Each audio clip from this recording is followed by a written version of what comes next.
Nestling in its own vale in the North Walian county of Denbighshire lies a town with its own railways, both big and small. Today's postcard is from Llangollen in Denbighshire.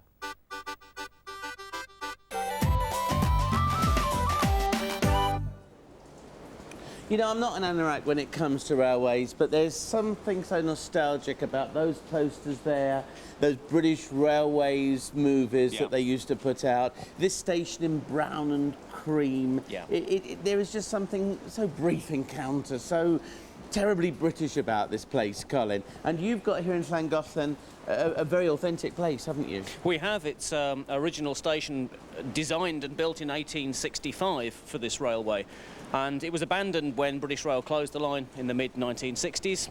We inherited it virtually in derelict condition and have rebuilt it pretty much to its former glories. We are looking forward to getting a grant from the National Heritage Memorial Fund of about £300,000 so we can do the essential repairs on the fabric of the building and get into A1 condition. Was it left entirely intact after Dr. Beechin had his purge? Oh, no, not at all. Everything was stripped out that could be taken away. The track went, the signals went, obviously all the rolling stock went, and the buildings were vandalised. So we've had to put everything back from scratch. When did you actually start up again? In about 1975. So it's 21, 22 years now that since those first beginnings with 30-foot of track, we now run 8 miles, and we've got a very substantial operation here. So what part of Denbighshire do you actually cover on rail? We're in the south-east corner of the county. We're very close to the border with Wrexham and also with England, and we're surprisingly accessible by road now these days, and people think of Llangollen as being right, you know, in the heart of Wales, but in fact we're very close to the border. Yeah, and you actually, is this one of the terminus here? Well, this is the terminus now, but originally it used to be a through station. The tracks used to vanish under the bridge and go 5 miles up towards Llangollen, where they connected with the main line from Chester down to Shrewsbury. And what about that way? Well, it used to go right the way through via Corwin, Bala, Dolgeth line down to the coast at Barmouth and linked up with the Cambrian system, so it was one of the main cross-country routes. So it went up to Merioneth? Yes. Well, this does remind me of the old steam trains in West Ruislip going up to Aylesbury, those trains would, and you pull those down, and you'd always look for the compartment on your own, wouldn't you? Indeed. So no one else was there. How do you actually run this whole line, though, Colin, the Llangollen line? Well, it started off being an entirely volunteer operation. It was basically a sort of an overgrown boys' club when it first started. Not mean that in a derogatory sense, but that was the motivation behind it. But rapidly, as the thing physically took shape, it demanded more and more looking after. Once they started going to 7 days a week running, the demands on people's spare time grew excessive. So the first few full-time staff were employed, and we've now got a core of about a dozen full-time and a dozen part-time staff.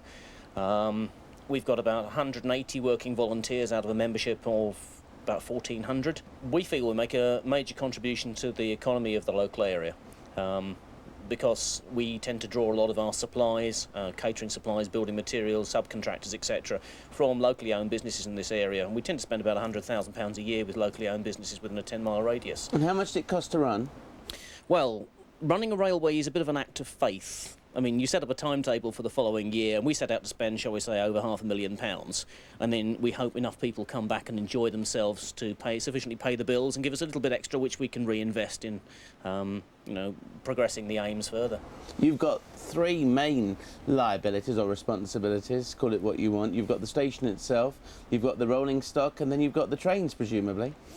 Well, yes, they all take a lot of looking after in different ways. I mean, you can see the fabric of this station has had a minimal amount of maintenance over the last 50 years, which is why we're setting out a major refurbishment programme. You've got the other civil engineering structures on the line. We've got a big viaduct and a tunnel and various other sort of retaining walls and things. You've got the rolling stock itself, which again we've got a dedicated team of both paid staff and volunteers that look after it, and then you've got the steam locomotives, and they are every bit as individualistic and temperamental as they're made out to be. Prima donnas. Absolutely, and they can be. And just look at that footbridge. Look at the canopy there. Look how delicate that is with the, you know, with the what I would call the sort of that zigzag. Yes, edge the barge and the boarding on the end. holes and all of that. I mean, it is so classy.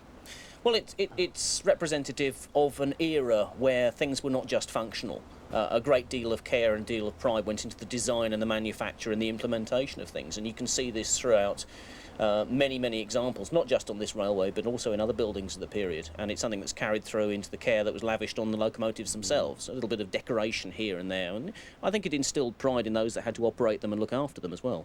Llangollen, surely the town of railways. Yes. Big and small. Yes, both gauges, both sizes. You can go down to the railway to the full-size steam train, you've just been there, and you have beautiful rides up and down the valley. And if you want the opposite, here we've got every single type of train you can imagine in different gauges, from N gauge to gauge 1. All models, all types from all over the world, every type of... We've about 80,000 locomotives on view here, 22 layers. I'm just about to press this little red button down here, and that will set everything operating again. So how many tracks do you have here in the town? The main tracks in the full-size railways, there's a single line that runs for 9 miles, and then in this exhibition centre we've got 22 model layouts, 7 of which the children or adults or the bigger children can play with. They can be operated as well. Plus all the other layouts work from push button for people to come along and operate them. They'll run for 3 or 4 minutes per push. Now, as a kid, I remember one very famous named Hornby. They don't operate anymore, do they? Yes, they do. They're down in Margate. They've got a long checkered career. They started off making metal trains, and the original Hornby 00 section is in the other room now.